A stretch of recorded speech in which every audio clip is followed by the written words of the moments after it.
सबैलाई नमस्ते नमस्कार। आज चाहिँ मैले चाहिँ तपाईँहरूलाई एउटा मेरो डिस देखाउने छु। त्यो मेरो डिस चाहिँ रहेछ आज के अरे माछाको टाउकोको चाहिँ सुप बनाएर खाने मैले योजना बनाएँ। त्यस कारणले चाहिँ आज यहाँनिर म माछाको टाउकोको सुप लिएर आएको छु है त।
अब सुपको लागि चाहिँ मेरो इन्ग्रिडियन्ट्सहरू भनेको चाहिँ अब यति नै हो।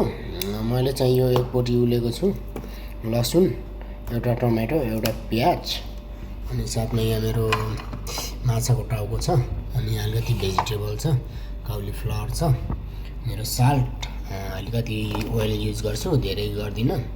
अनि मेरो यहाँनिर चाहिँ छ गरम मसला, हल्का गरम मसला, अनि टर्मेरिक पाउडर छ, अनि रेड चिल्ली पाउडर छ। अलिकति गरिब मान्छे है, गरिब मान्छेको अब यो पनि सकिएछ है, वेस्टर्नबाट ल्याएको महँगो पर्छ नि फेरि।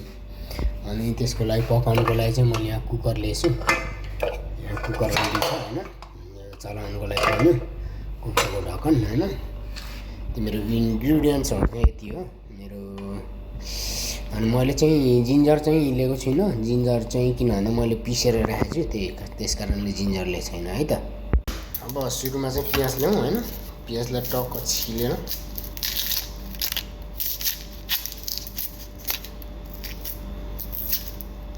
छिल्का फाल्नु पर्यो। अवा केमा त अब अवा चाहिँ अवा भन्छ। अवा भनेको चाहिँ फेरि बोक्रालाई अवा भन्छ हाम्रो चाहिँ होइन। यसलाई ट्याक्कसँग हो, यसलाई यो र यसलाई चाहिँ धुनु पर्यो। प्याजलाई चाहिँ म एकदम मसिनो पारेर काट्छु, किन भन्दा सुरुप पिउनलाई मजा हुन्छ होइन।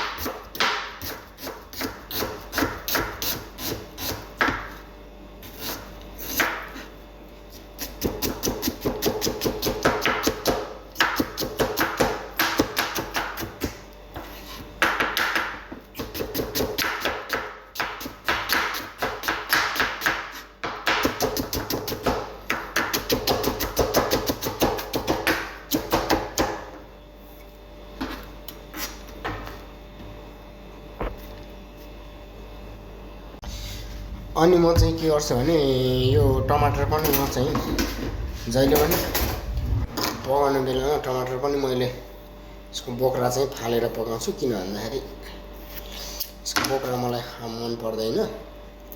यो किन भन्दाखेरि बोक्रा कहिले पनि टमाटरको पाक्दैन होइन खाँदाखेरि। यो बोक्रा टमाटरको बोक्रा चाहिँ फेरि अरू जस्तो पच्दैन पनि, त्यस कारणले गर्दाखेरि चाहिँ मैले यसको बोक्रा फाल्ने गर्दैछु।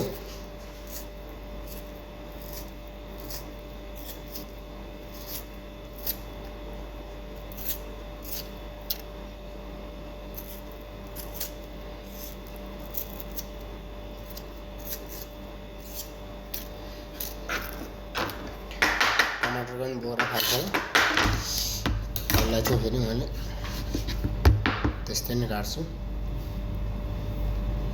काटेर मसिनो गरेर काट्छु यसलाई पनि मैले।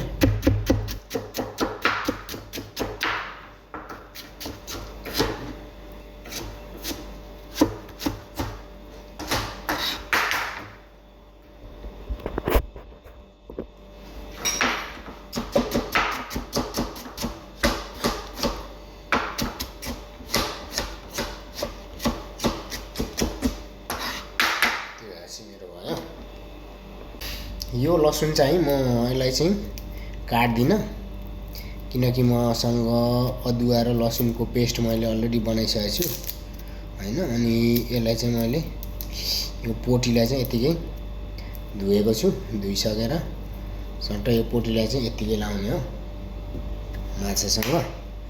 हस् त मेरो अहिलेको लागि चाहिँ अब भेजिटेबल चाहिँ मेरो के भन्छ अरे काउलीफ्लावर हो।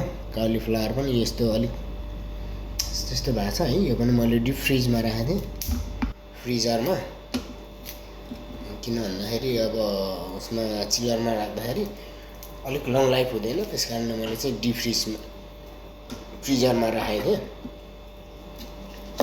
यसलाई पनि यतिकै नै ठुल्ठुलै बनाएर पकाउँछु।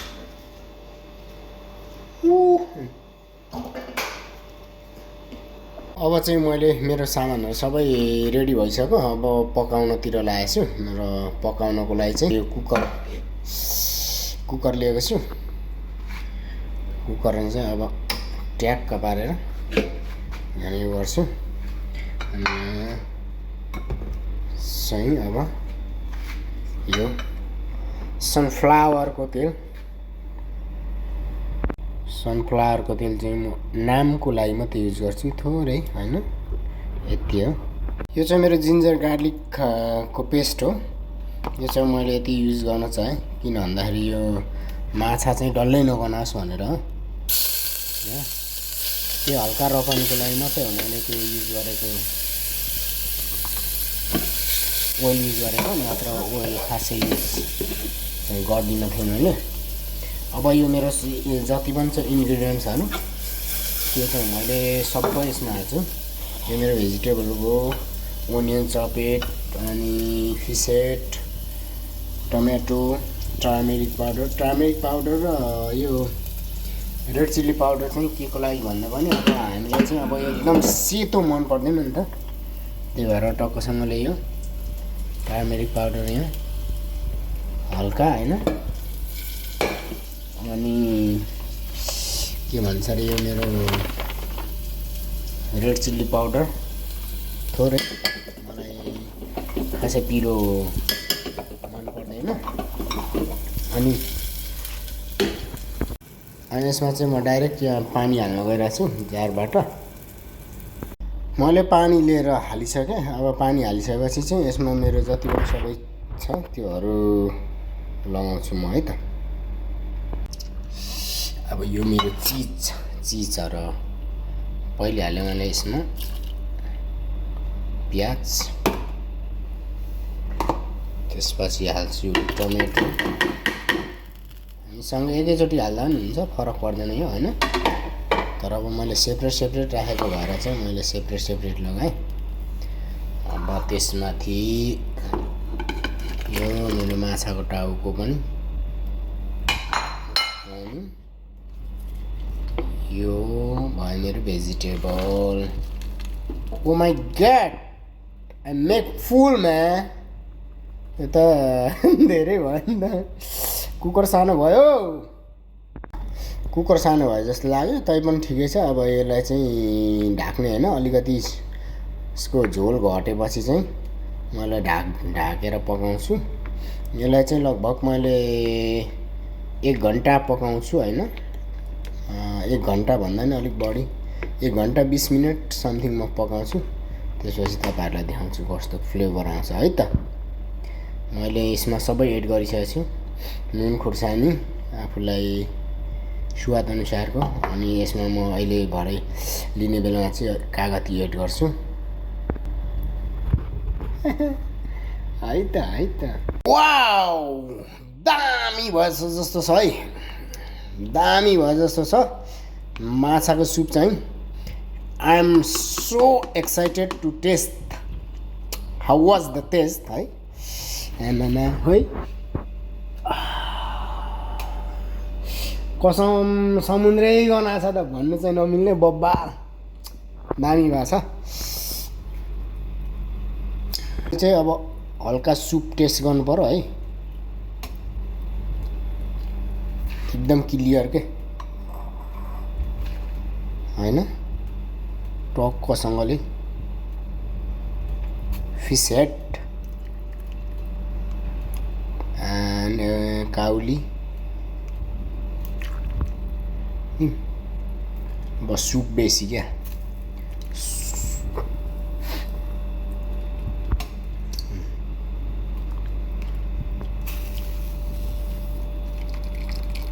वाउ मिक्स भेजिटेबल लगाएको अनि त्यसमा स्विट कर्न पनि छ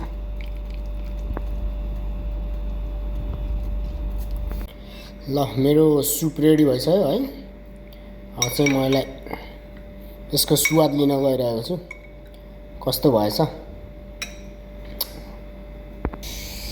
कस्तो भयो त सुप हैन यसको माछाको झोल चाहिँ कस्तो भयो त टेस्ट हान्नु पर्यो नि त हो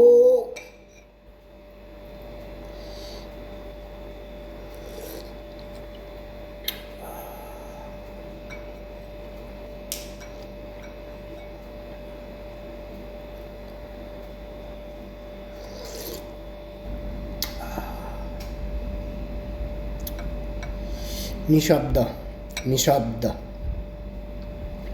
तपाईहरुले नि यस्तै बनाएर खानु होला है यो चाहिँ मेरो आफ्नै आफैले क्रिएट गरेको हो हैन तर मैले यस्तो सोचेको थिइनँ कि यतिको बन्छ भनेर तर Thank you so much guys for watching my video.